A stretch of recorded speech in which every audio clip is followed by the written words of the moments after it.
Tech Talk with Matthew Dickerson. Matthew Dickerson. Tech Talk. Sit back and relax. It's time to talk technology. Hello, high scorers. Congratulations on your latest triumph. That, of course, being your excellent choice of podcast. Welcome to Tech Talk with Matthew Dickerson. Way to go, you. Keep up those winning ways. And now, ensuring that you stay a mark above the rest, the coach leading us all to a better future, it's Matthew Dickerson. What have you been up to this week, Matt? I've actually been involved in a really fascinating project involving telematics. So the data, tracking vehicles, tracking trucks, that type of thing. And this particular project had various carriers across the state. And depending on when that carrier or when that truck was manufactured and when that truck was brought on the road and what it carries, it's now compulsory for many of those vehicles, those trucks, to have telematics data that's tracking where they are at basically all points when they're doing their job. So hang on, does that act like a speed camera as well? Like a perpetual speed camera? I thought we know that you got between this intersection and that intersection faster than you possibly could have if you were sticking to the speed limit. I actually thought exactly that. Now, I was told, no, we're not using it for that today. Today, yeah, okay. There's every possibility it could be used for that tomorrow. But it's more just to track these vehicles and actually just look at the roads and how the roads are being used. The project that I was involved with was actually looking at some congestion points across the state. And the first part of it was actually really easy to see the congestion points because you've got this anonymous data. You can draw heat maps from this and you know it's incredibly accurate because you've got all the telematics data. You know that there are, if you're estimating there are 57 trucks going through that intersection over this period of time, well, you know that at absolute least there's that. Now, there are some older vehicles. Not every vehicle used in transport across the state has got telematics software and hardware installed at the moment. That's only a matter of time as those vehicles, those older vehicles get replaced and as things move forward, they'll all have telematics information on there. And maybe that's the time when they go, flick, now you're going to start be using that for tracking speeds of various trucks.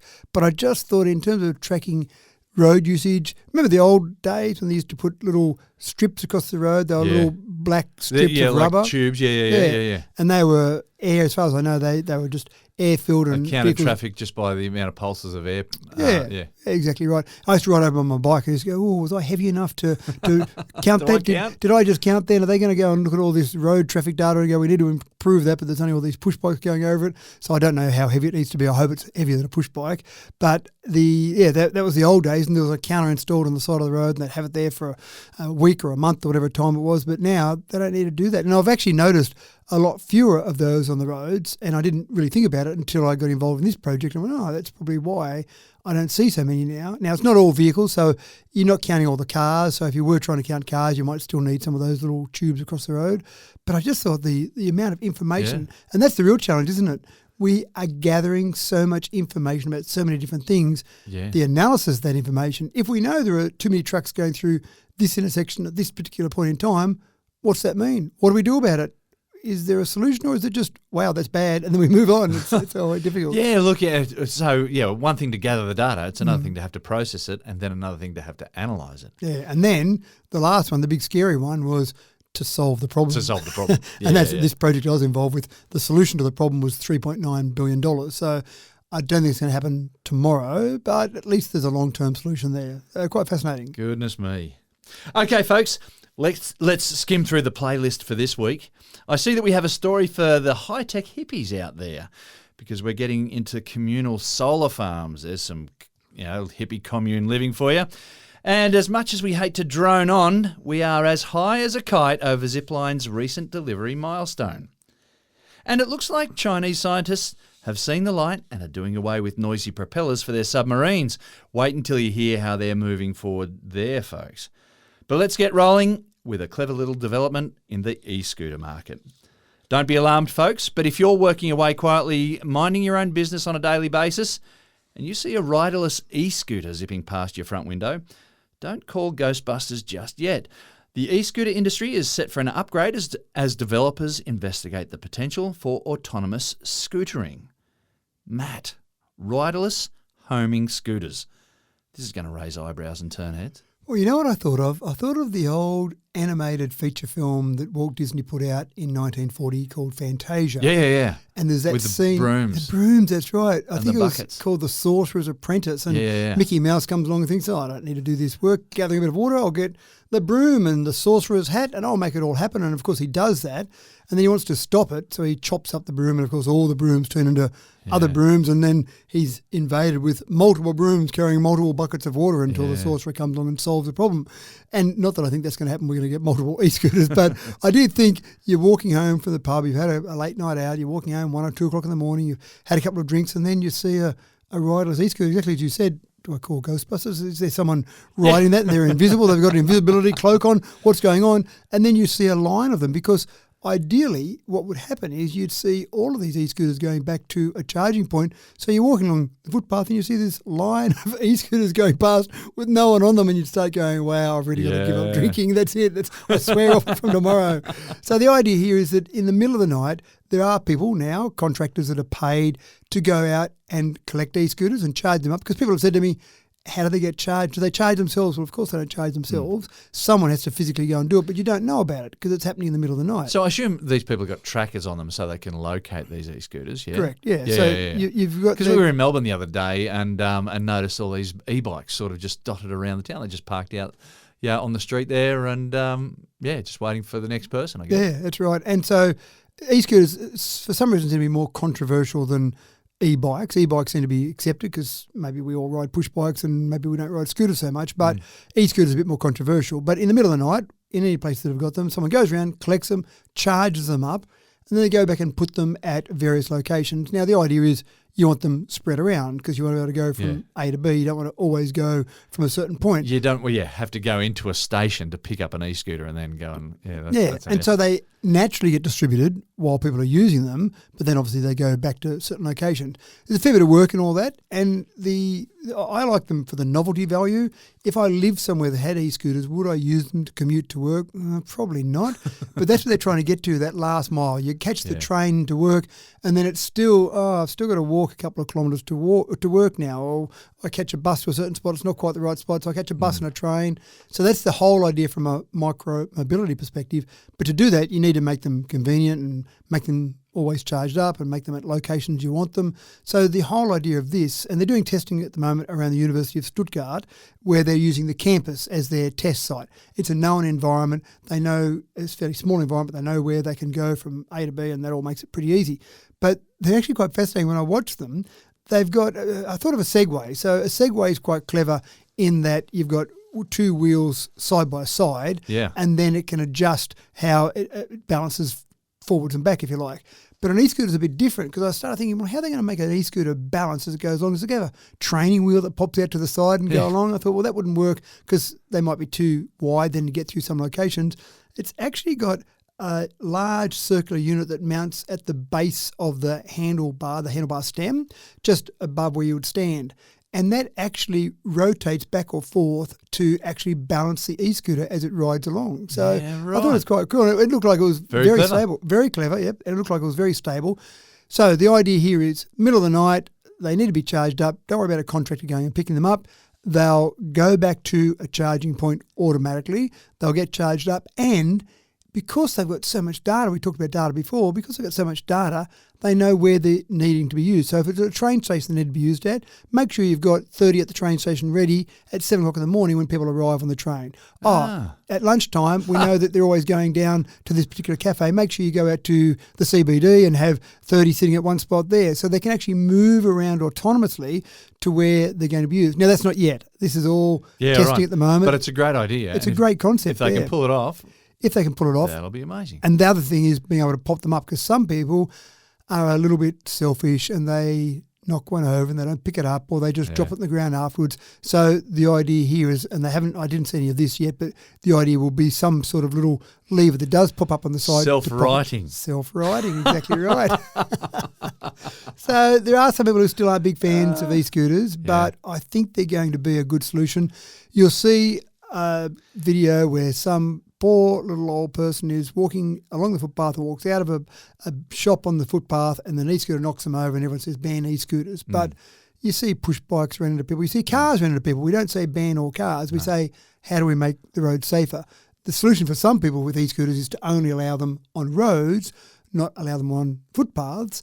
But of course, on roads there's cars. So if I'm riding an e-scooter personally, I'd rather be on the footpath. Yeah. But I can understand the person walking on the footpath mightn't want them on the footpath as well. Yeah. I think they're a good solution, and this sort of thing will just make it easier for those various companies that are putting them out there to make them a viable solution. And I think as they become more normal, they become more accepted. Yeah. Yeah. I think you're spot on there. So anyway, quite fascinating. But I do look forward to being walking along the footpath one day and just seeing an e-scooter go past with no one going. Well, I wonder if that means maybe you can book an e-scooter to show up at your doorstep and just have this thing just sort of autonomously for 7:30. Yep. There's your pickup. Hadn't thought of that idea, but that's an even better idea. So it's all charged, all ready to go. We know where they're used generally, but also James needs to leave his house at 7:30. It'll be out the front of your place at 7:30. Thank Done. you very much. So I like that. That's an even better idea. University of Stuttgart, tune in and make sure you've heard that idea as well.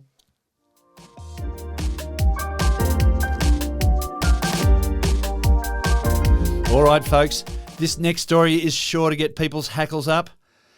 How young is too young to have a smartphone? Well, let's rephrase that. Take a guess at what sort of percentage of 5-year-olds in the UK have their own smartphone, and then add a bit. Quite a bit. Matt, no judgment here, but what are the stats over there on kids with smartphones, and what are the implications? Now, I like to think of myself as a good parent, James, so I actually thought about my kids, and my kids might have phones earlier than other kids because, well, I'm in technology, I own a mobile phone shop, so maybe they had them really young, but it was a tough job, but I held off to late primary school, and it seemed to be almost acceptable that most kids, when they get to high school, they're probably getting a phone by the time they get to high school. Yeah. So my kids And that's where we're at. We're sort of early high school. Yeah. So by the time you get to high school, you're 13 or ish. And then, so I think our kids got them about year 5, maybe year 6. I think I tried to hold off to year 6. So about 11 or 12 years of age before they got a phone. So maybe I felt like I was a bit irresponsible at the time, but the impending wave of association with phones and everything we used to do with technology, it got to the stage where we did that. But responsibility can be taught as well. I mean, true. The kids make mistakes, and I get that, but responsibility is a teachable thing. Yeah, so, and maybe that's the case here, but they surveyed 5 to 7-year-olds. Now, the first question I have is, how do you survey 5 to 7-year-olds? Do you send them a message on their smartphone? Well, maybe that'll work. Might be slightly biased in the results. But I don't know how they surveyed 5 to 7-year-olds. But this company does an annual study of smartphone and technology usage with kids. So they surveyed 5 to 7-year-olds. And exactly as you said in the intro, have a guess of a number of how many 5 to 7-year-olds own a smartphone, because my guess would have been 0. Because I'm thinking, why does a 5-year-old need a smartphone? Even I find it annoying when you're sitting there having dinner with some friends and they hand over their smartphone to their 5-year-old and going, don't hand over your smartphone. That's got a lot of information on there. The kids can accidentally make a mistake or send messages to people. Yeah. Anyway, 25%. That's 25%. That's a quarter of kids in the UK aged 5 to 7 own a smartphone. Well, their parents probably own it because they can't take out a contract at the age of 5 to 7. You've got to be 18 to sign a contract. But so have their own, they own a smartphone that's given to them presumably by their parents. Now, that's scary. But then when you start to drill down in what they're doing with it, 40% of them have WhatsApp. 50% of them have a social media app of some description. Now, keep in mind that most social media apps have a minimum age. Minimum age on it. Yeah, 13 is a typical minimum age. Yeah. So, and I did actually have that recently. There was I saw a thing come through on social media and it said this person was 30 years of age. And I knew this person. I was talking to them not long after that and I went, I thought you were only mid-20s. I didn't realise you were that old. They went, no. Years ago, when I wanted to get on social media, I had to say that my age was 13 when I was younger than 13. So it put my age up a bit and I haven't gotten around to fixing it up. So obviously people lie about their age to be able to be on social media. And there's no check there. If you were registering for something as an adult, it would be show us your passport, show us your driver's license. They figure most 13-year-olds don't have necessarily proof of ID, so they just accept if that's your date of birth, that's your date of birth, end of story. Well, I just didn't trust social media with my important stats, so I just faked my birthday for it anyway. Good. Yeah, people so do that. at least if they want to steal my identity, they're going to get the wrong birthday. Good work. And I'm a different James Eddie. And it's not a bad tactic either. I have seen that as well, where I know someone's birthday and I'll see it pop up, wish so-and-so happy birthday. I've gone, oh, hold on. Hang on a second. I thought he was There in March. Yeah, that's right. So that's pretty scary to see how many. And presumably at some stage their parents are seeing them use some of these apps. And if parents are aware of the fact that they've got to have a minimum age, then they obviously are condoning their children lying about their age. So that was interesting. Then some of the increases, and they do this survey on an annual basis, so the increase in messaging services over the last year for that same age group went from 59% of kids using messaging apps to 65%. The social media participation went from 30 to 38%. Now here's the one that scared me. 40% of children in the 5 to 7 age bracket participate in online gaming. Really? Online gaming. So you're sitting there as a 5-year-old and you're going to get sucked into paying something on those online games. Yeah, because they're laced with ads. That's right. So you're going to be there and you're going to either ads or I want to just buy that extra little thing. I want to add that. Mum, can I have your credit card? Yep, sure thing, whatever. And next thing you know, you're running up these huge bills. So that went up from 34% to 40% over the last year. So these are quite alarming, but maybe I'm getting old and fuddy-duddy. So, but the other one that I thought was interesting was that many parents, the majority of parents that were interviewed that related to these children, didn't actually realise there was a minimum age requirement. So only a third said that they were aware there was some minimum age requirement for social media apps. Yeah. Maybe there should be a minimum age requirement for smartphones. But again, you just leave it in your name. How are you going to pick up that your child is using a smartphone if it's in the parent's name? So it's just, I'm blown away by these stats. It's actually quite fascinating. Well, there are a lot of parents who are kids themselves, really, in a lot of ways too. So we're assuming that all parents are, well educated about these sorts of things. But yeah, maybe not so much. Maybe some of the kids are using it without their parents knowing about it. And here, potentially. Just sign up there. But a smartphone. It's pretty hard for a kid to get hold of a smartphone without their parents realising what's going on. Because again, there's an enormous level of naivety here. Well, possibly, yeah. But when the parent has to buy one or has to go and sign up a contract for one for their child, surely there's somewhere they go, is this the right thing for my 5-year-old? And maybe I'm completely wrong. And maybe for the brain development of a 5-year-old, being a smartphone user is the most important thing, but at this stage, we don't have that data to show that. So, anyway, quite fascinating information. Very fascinating.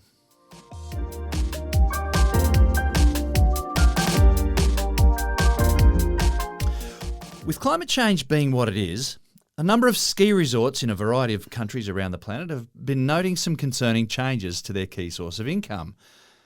While there are still people out there who want to argue that changing climatic conditions are all a media beat-up, it's got to be hard to convince ski resort communities otherwise when they relied on broad, deep, long-lasting snowfields for their livelihood. And they're not just collecting. Matt, what sort of Plan B tech-based options are there for ski resorts to turn to? Now, you're not going to believe me when I say this, James, but why don't you just store the snow over summer and then use it again next winter? Surely that's an obvious solution. Put it in a box and keep it under the mantle? I don't know. Where? As a kid, I was fascinated by ice. And I used to take ice and put it in my glass next to the bed at night with a bit of water in there. And I wanted to know what happened with that ice by the morning and see what the water changed. And, of course, as you know, ice expands. So the water expands there. So my water will drop down. I've gone, well, where's the ice gone? So I don't know why, but it was a fascinating thing I found with ice. So it didn't store long. It didn't stay very cold overnight. No. And with snow, you think the same. But that's exactly what ski resorts are doing. They're storing snow over summer to use it again next winter. But where do you put it?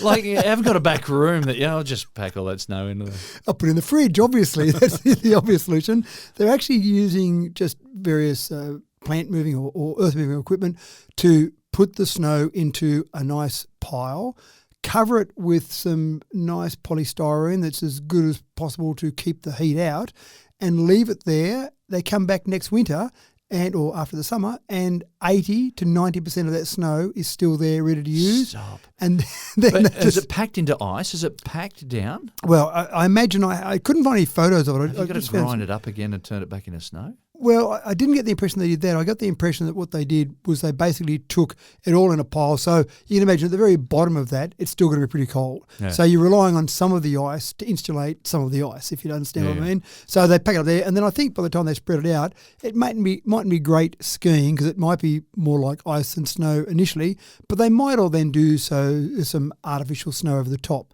So you don't have to build up from the ground level. You might go, I've already got some snow there, some ice, and then put some snow over the top. But it's a real thing that people are doing, that these various ski resorts are doing. Now, whereabouts are they doing this? Over in Finland is one of the places they're doing it. So you're taking places now. One I found in Finland said they monitor the temperature as they go through the summer, and they found that deep down in the snow, the temperature sat around about 2.5 degrees Celsius, despite the outside temperature outside the polystyrene was sitting at 44 degrees Celsius. Wow. So it's obviously doing a good job. That's as a an insulator. hot summer too. It is a hot summer, but remember, temperature is always taken in the shade. So this is out in the sun, so it's 44 degrees there. But they stored, in this example, 30,000 cubic metres of snow. Now, of course, who measures things in cubic metres? We know that everyone measures volume in swimming pools. That's right. So if you take a swimming pool, I guess 50 by 25 by maybe 2 metres, so say 2,500 cubic metres. So that's about 12 swimming pools. That's so they took 12 swimming pools just there. Took some 12 swimming pools worth of snow. And from that, they said, we'll put that there. And again, that's at the end of the summer. They got to about 80 to 90% of that still there. So it's happening more and more. Yet they're finding that various competitions, various snow-based competitions are not necessarily able to be run in the normal season because they're relying on a certain length of season. So again, they're looking at storing snow for that. Whole range of areas they're storing snow for. I mean, it might get to the stage where you go and visit some snowfields and you say, hey, James, bring me back a glass of snow, will you? So that type of thing. But again, it's not something you think is logical, but if you store it in enough volume, you're able to keep it cold long enough to get you through the summer and then use it again next winter. That's an amazing solution to a big problem that I just would never have thought. Never have thought of. Apparently there's some... Well, I mean, artificial snow has been a thing for a while. So, they blast that artificial snow out there. But, I don't know, for the purist, whether or not the quality of artificial snow is as good. No, possibly not. But even with artificial snow, there's a huge amount of power required to produce artificial snow. And that's why they're looking at this as a much friendlier option because it doesn't take a lot of work to push all that snow together in a pile as such compared to producing all that snow from water in the first instance. So, amazing quite fascinating.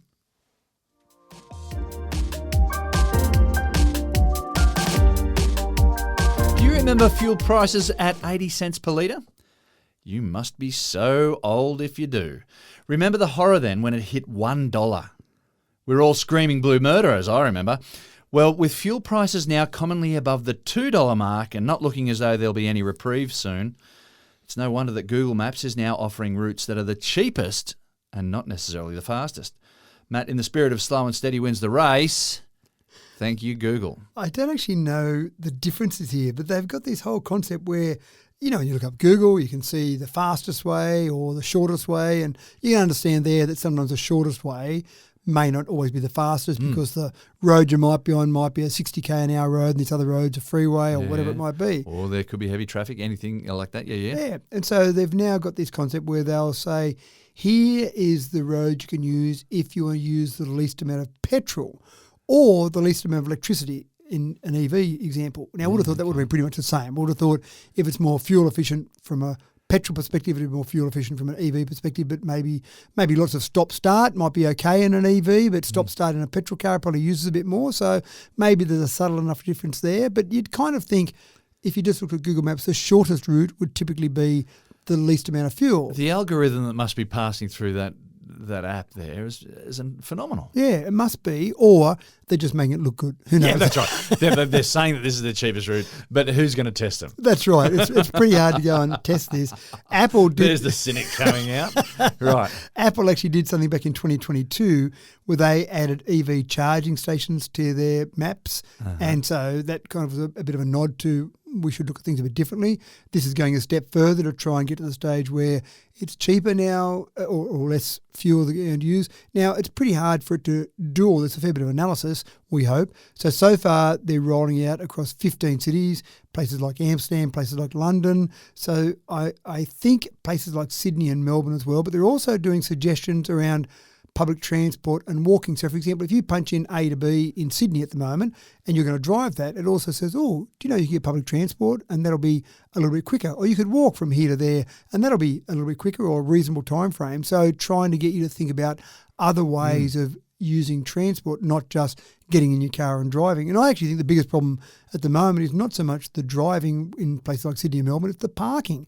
Yeah. Trying to find somewhere to park, trying to find somewhere in the park that doesn't cost you more than the car's worth for a start. It does seem incredibly expensive to use a car. We're in Melbourne, we found a car park, but we've had a big Kia Carnival, and just trying to negotiate the tiny little alleyway and the sharp corners, this tiny little car park to try and fit our big lug of a car in there was ridiculous. It's not made for people movers sometimes. No. So it's interesting that we are getting to that point where we're just looking at different ways of transporting ourselves around and looking at different things. We thought in the past it was just the quickest way or the shortest way, but now looking at the most fuel efficient way, again with a nod to the expensive fuel and maybe even with electricity, trying to use less electricity.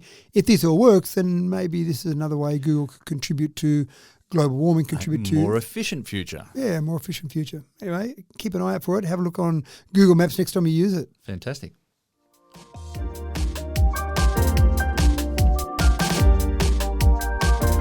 One innovative farmer in the far west of New South Wales has become something of a ray of sunshine to the people of her community. By repurposing one of her paddocks, she's dropped the power bill for everyone in the community.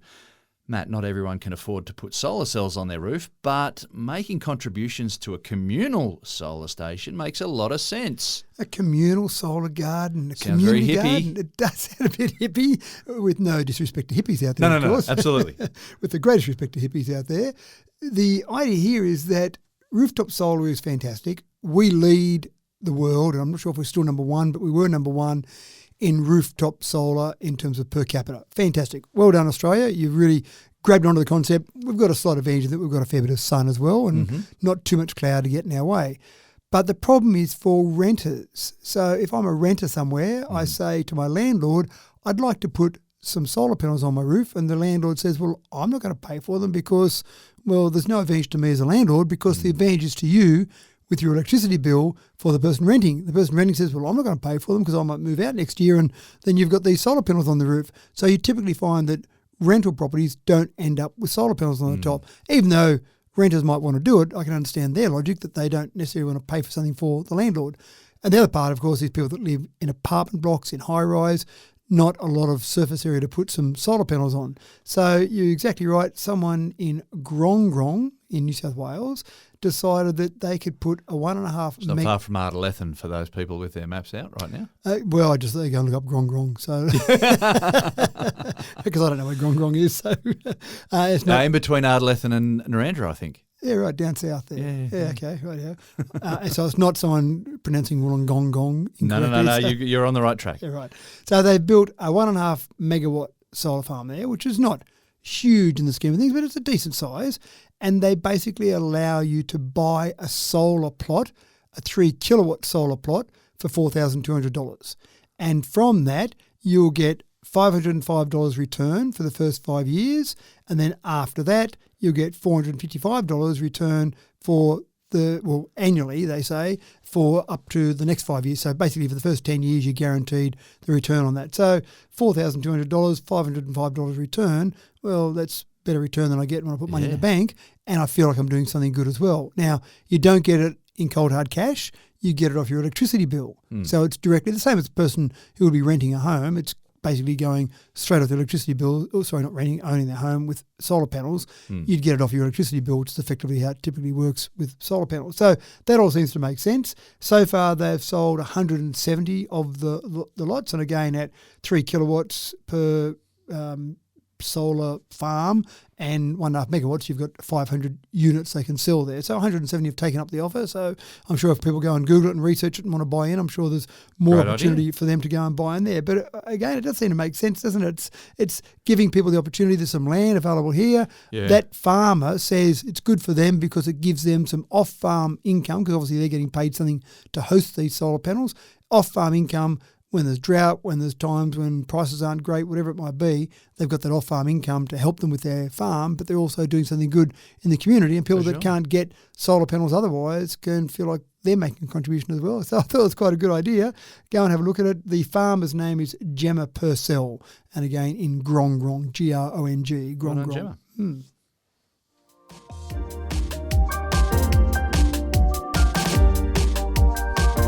Online dating sites can be somewhat of a minefield for those who are genuine in their quest to find a meaningful partner.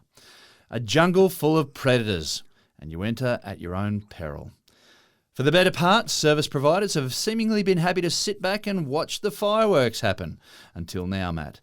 It seems that the brains behind Tinder have developed a social conscience at last. You don't sound like you're running an ad there for Tinder, do you? Well, it's a step forward, I think. But I know there are people that are looking for love but have avoided Tinder and gone for some other options because it's a jungle.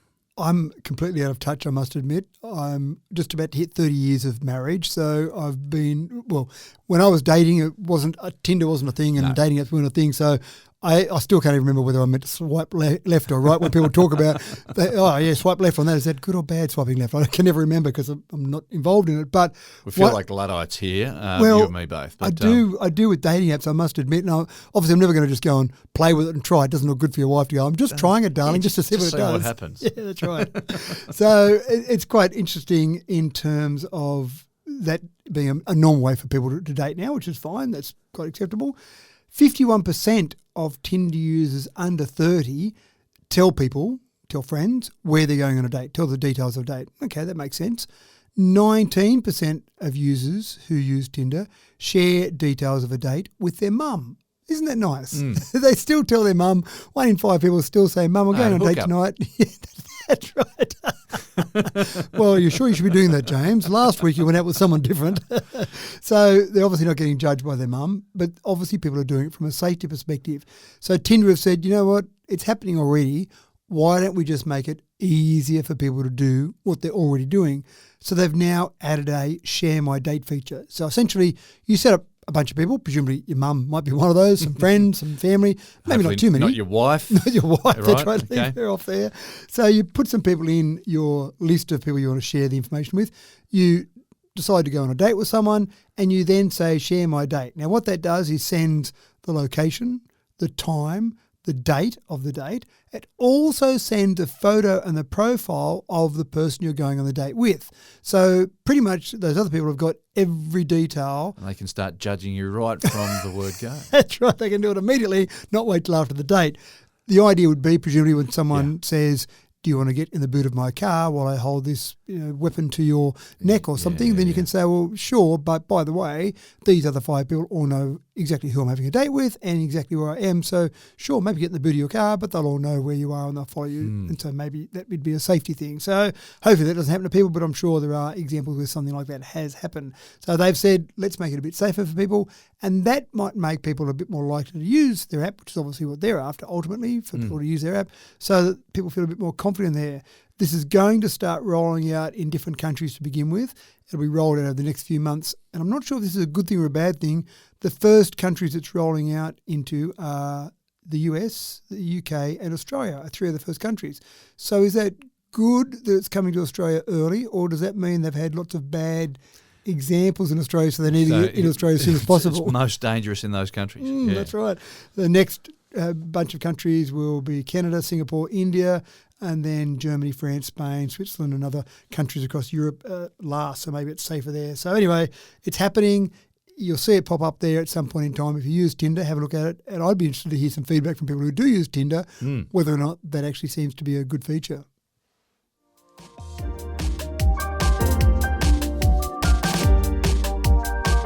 For those of you who thought that drone deliveries would never take off, pardon the pun, you might need to explain your reasons to the company that just celebrated a major milestone in deliveries. And bear in mind that drone deliveries are still a very new concept, folks. Matt, it seems quite like a novelty idea to me, but at least in some areas, drone delivery has become quite normal.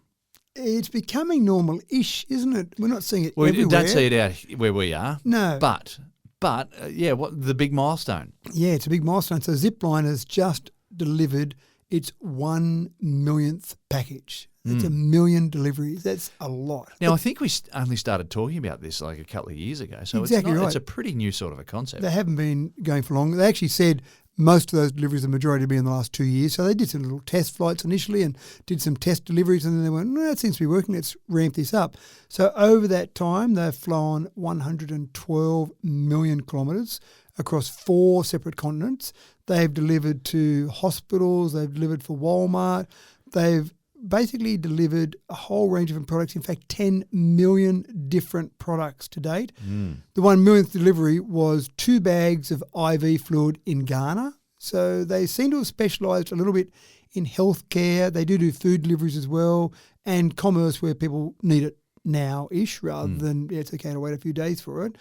The aim for this company is to get to the stage where they can do 1 million deliveries, not over a few years. 1 million deliveries per day is their target. Wow. That seems like a lot. Yeah, I know, but I think, it's got to be achievable. Yeah, that's right. They say, this is, again, Zipline saying this, so don't hold me to this, that they can deliver things 10 times faster than traditional methods and also cheaper than traditional methods. They're not worried about traffic. Not worried about traffic, and also not worried about a driver sitting there in traffic waiting to get from A to B. Well, I think about, in getting radioisotopes to the airport to then be delivered to country centres that are looking to, use those radioisotopes in either diagnostics or in treatment, you're working with a very small amount of time. So we have one place that makes those here in Australia, out at Lucas Heights, and then they've got to get those to the airport. And they've got to do that with traffic in mind. Yeah, that's right. And on a tight time frame because these things are undergoing their half-life, they're radioactively decaying, and they don't care about traffic. That's right. So it's things like that. But even you can just imagine you have an accident, a major accident. Yeah. You need blood getting to the hospital. Bingo. Some so hospitals many got more reasons blood. why you don't want to be held up at the traffic lights. Yeah. And food as well. If I want my cappuccino right now, well, why do I want to wait for someone to go and deliver it to me? Yes, a real emergency. That's right. Yeah. Forget about those ones with blood and with. I'm there before that first coffee. That's right. So it sounds quite interesting. The other thing they're doing is expanding how far they can go. And of course, if you can expand how far the drone can go in one direction, so they talk about the fact they believe that they can now triple the distance their drones can go, because you can go in a radius, then you triple your distance, you effectively multiply by almost 10 times how many people you can reach by that. So getting the distance. So you're not going to be able to get a drone to deliver hundreds of kilometres. They're not designed for that. It really is getting around cities for those deliveries where you're sitting in traffic doing 10, 20 kilometres an hour, and there goes a drone over the top of you. It might only do 40, 50 kilometres an hour, but it can go in a straight line and not stop at traffic lights, and away you go. They're working already on the aerial highways, as you know, from jets that are flying. You're talking about jets from country to country that are flying. You've got the odd numbers for them to fly in one direction, so say 30,000 feet, 32,000, 34,000. They're even numbers, not odd numbers. Right. But you've got even numbers, 30, 32. And then in the other direction, you're flying the odd numbers, 31, 33, 35. So you've always got at least 1,000 feet, and talking good old-fashioned feet, because that's what the air industry seems to talk in. But that if we're going to use swimming pools in one story, we might as well use feet. Why not? And inches in another, So that makes sense. And that was a standard that was adopted, I don't know, a long time ago for travel, so that you're very unlikely to have a head-on collision between two planes because you've got 1,000 feet of separation there. It still does happen, but the logic is there. They're working on the same logic with drones, because at the moment, sure, you see a drone, it's a bit of a one-off, but once our skies around busy cities get full of drones, you want to make sure you've got some reason you don't get a cappuccino landing on your head. You want to make sure those drones are flying at different heights. Raining cappuccino. That's right. And they're working through all those regulations now as we speak. Sometimes you can get a win. If that was someone's pizza, free pizza. Tell that story wear that at on my the head. pub. Last night I was walking over the pub and I just had pizza come out of the sky. It landed on my head. So that's one company, Zipline. There are many companies working on this. Amazon, of course, are working on this. Google's working on that. They've got their Wing, I think their project is called. Or Alphabet, to be technically correct there. So there's a lot of companies working on this, but the fact that you've got 1 million deliveries from one company already, it's happening. Those people don't think it's happening. Those people have said, get ready for it. It was pie in the sky, Chittabum. or pizza in the sky. Then I think those people are going to be looking at it now, going, "Yep, I can hardly wait to order my next bit of food or whatever it might be." Fantastic. Via drone. There you go.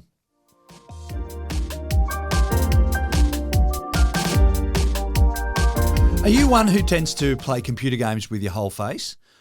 I mean, in the deepest depths of your gaming focus, folks, it's one thing to concentrate with your tongue out, but are you a wincer and a face scruncher, a grimacer and a pouter? If you answered yes to any of this, then this next piece of tech is not for you. Touchless game tech is not necessarily new, but this tech is bringing access to gamers of all abilities. And who needs a joystick when you can just use your face? Talk us through this new age game controller, Matt. And of course, it's not just games. You can imagine once they master games and the fine control you might need for games, then why not play anything? Why not get the stage where you can just control? Do all your controlling through your face. Yeah, now. Get used to winking and nodding. That's right, and a whole range of things. They used 4 students. They used 200 students over 4 years. So a lot of work's been put into this at the University College in London to get to the point where they were training their AI tools to recognise different things in the face and make things happen from there. So you can work out different features, different options, or you can just go with the standard one. So, for example, you pull a fish face, that might be a right click. Raise your eyebrows could be a double click. So it could be as subtle as that. And that's what we're talking about here. So again, you'd want to be careful of controlling your emotions while you're playing a game, because something happened and you frown vigorously, and that might be then doing something else you didn't want to do. Like, my wife once videoed us, myself and my 2 brothers playing Call of Duty once. And that was ridiculous. It was entertainment in itself, just watching us play the game. I've got to look forward to that video. So the whole idea is to make gaming available to everyone. So people that have had accidents that might not have control over their arms, might not have fine motor control over their hands, for example, why can't they play games? Well, sure, they should be able to, but the project is bigger than that. Because once you get to the stage where they're able to play games with your face, and there's a lot of action happening with games, then why can't you just use a normal mouse? Why can't you move around and use a spreadsheet? Why can't you just do your normal day's work just by the expressions in your face? Now, I know we've talked before about Neuralink and about thinking about things, playing chess by thinking about moving left, moving right. That's still a long way away, and we're talking about... It's also intrusive. Well, Neuralink is, and it's talking about other ones we've discussed where you might just try and read brainwaves like they do with mice to try and think about or read what you're thinking about and then make actions on that. But this one seems a bit more accessible, a bit more something that people might accept, just watching your face, having a camera on your face, and then just training what it is. So working out whether it's the raise of the eyebrows, it's the right wink or the left wink or whatever it might be. I can't wiggle my ears, but some people can. Maybe that's enough to do something subtle. All things. It just seems like people are thinking of things, and some of the maybe wiggling your ears, and I can do it, unlocks a special feature on the game. Oh yeah, so you got to train then to wiggle your ears. Yeah. Or if you're playing something that uses magic, you obviously Bewitched, you could wiggle your nose, and that'd be enough. So for those very old listeners out there remembering Bewitched, but it's just, I find it fascinating that people sit back and think, hey, why don't we look at your face and what happens with your face and move a mouse with that? And people would go, you're crazy, get back in your box. And some people go, you know what, I'm going to go and explore this further. And not everything develops into something we use on a daily basis, but I guarantee there are things we use now that some people laughed at when they first were suggested. That's and right. As time goes on, we go, hey, it's a really good idea. It's just normal now. But I'm just thinking about the concentrating face as well, and what sort of mess you make on the screen there once you start to really focus. Yeah, that's right. Trying and control your facial expressions would be a real challenge, I think, in this whole process. Yeah.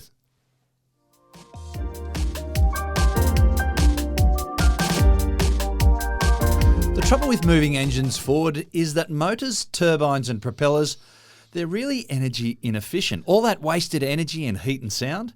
Imagine if you could propel yourself forward with light. In the stealth game of modern submarine technology, that's just what Chinese scientists are trying to do. Chinese submarines may be powered by lasers. Matt, I'm assuming they've cleared up all the pew-pew-pew business. Well, if they're trying to be a stealthy submarine, you probably wouldn't want a lot of that going on. These involve laser pulses, 70,000 newtons of thrust. That's similar to what a commercial jet engine, a single engine, would produce, 70,000 newtons of thrust. That's pretty impressive. That's now, a lot to get out of a laser. It is out of a laser, but I actually think the exciting part here is not so much the laser pulse. That's pretty cool. And obviously, if you're trying to be stealthy, you don't want a propeller in the water spinning away there, because the hum or the beat of that can be picked up by someone trying to listen for that. What I think is really cool is they're also doing a bit of good old supercavitation. One of my favourite things to do. Of course, one of the problems... Happens in your mouth a bit, doesn't it, if you haven't brushed your teeth? Is that It right? probably does as well. Super cavities. So when you've got a submarine going through the water, you've got a lot of resistance from that good old-fashioned water. It's a fairly thick fluid for you to get through. We talk about surface area. A boat sitting on top of the water going along has got a certain amount of hull surface area, so that drags it a bit. But a submarine has got the whole thing surrounded by water, so surface area is increased, so you get a lot of drag. So putting a submarine through the water, even if you've got laser pulses, is still a hard job. But add some supercavitation in, effectively what that does is vaporizes the water around the submarine, so the submarine's not going along in water, it's almost going along in air. In a bubble of air. In a bubble of air. Now, with that and the laser pulses, the scientists working on this in China believe they can get to the point where they can go the speed of sound underwater. No way. That's fast. Now, we talked last week about the different speeds of sound depending on the altitude that you're at, so depending on how high you are. Or actually, it was temperature. Sorry, it changed obviously as height changed, but in temperature, speed of sound underwater is different again, obviously. But let's say for round numbers, 1,200 kilometres an hour. That's fast for a submarine. That's pretty fast. Now, one of the challenges for anything, that's right. One of the challenges they think they've got here is steering a submarine. Because you're going to crash into stuff. There are some blue whales out there that are really hard to avoid. And they wouldn't understand something travelling along at that speed. They know what speed other fish travel at, and they know what speed boats and things in the water travel at. Everything is going along at a fairly similar speed. Yeah. You're not getting things in the water naturally going at 1,200 kilometres an hour. Well, anyone who's ever hit a kangaroo in the car going at 100 kilometres an hour is going to know what sort of peril this submarine captain has got to worry about. Yeah, that's right. So it sounds quite fascinating. They're not there yet. They're obviously working on this. And submarines, I did wonder whether we get to the stage where submarines are so yesterday that we don't use them anymore. Warfare doesn't rely on submarines. We used to locate Canberra, capital city of Australia, inland to get away from it being invaded by submarine attacks. Yeah, that sort of thing. But we've got so many other ways to attack now.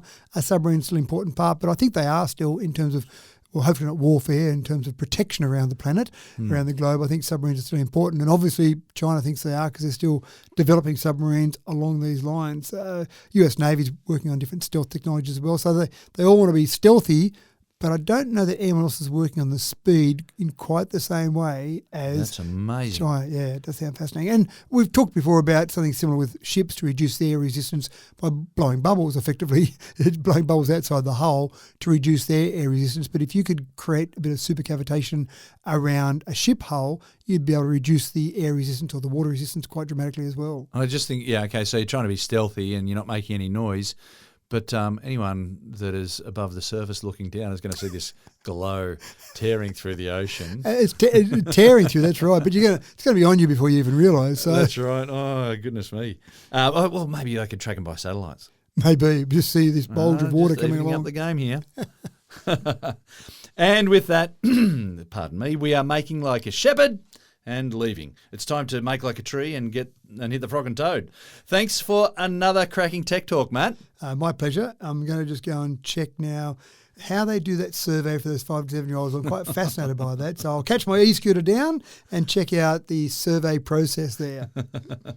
Well, I've got to do all my face exercises because I've got a date with Call of Duty this afternoon and I do not want to pull another muscle again. Thanks for tuning into Tech Talk once again, folks. And a special thank you to Michael Faraday, Heinrich Hertz and Nikola Tesla, among others, for sowing the seeds all those years ago to have led up to this point and enabled this nifty little podcast to be. I'm James Eddy, signing off for another week. As always, it's a pleasure to bring you a regular dose of Tech Talk, and we hope to catch you in another week's time when we'll deliver yet another glimpse of the possibilities that lie ahead. See you then.